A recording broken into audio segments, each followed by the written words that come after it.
হয়েছে? মনে হচ্ছে পেট্রোল শেষ হয়ে গেছে।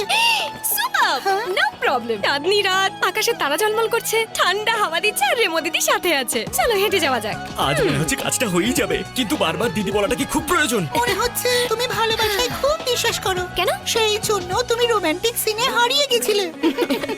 বুঝেছি, তুমি ভালোবাসবে, রোম্যান্স করবে, তারপর বিয়ে করবে। সেসবের কোনো প্রশ্নই উঠছে না দিদি। কেন?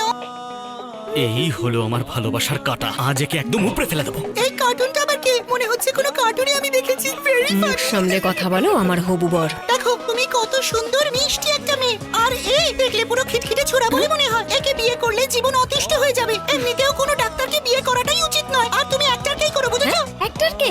অ্যাক্টরকে মানে আমি বলতে চাইছি যে একদম হিরোর মতন দেখতে, তাকেই বিয়ে করো। হ্যাঁ, কেন ও খারাপ কিসে? কত লম্বা, দেখতে সুন্দর, কোনো হিরো থেকে কম যায় নাকি? কিসের হিরো? চোখগুলো গোল গোল, নাকটা জঙ্গলের মতো, তাল গাছের মতো লম্বা, মাথায় এবড়ো খেবড়ো চুল, রোজ কিছু ভুলভাল নিশ্চয়ই খায়, তাই জন্য চেহারাটা এরকম। তুমি হচ্ছে সুন্দরী পরী আর ও হচ্ছে অসুর। বিয়েটা ক্যান্সেল করে দাও। আমি তোমাকে ওর বিষয়ে বলে খুব বড় ভুল করে ফেলেছি।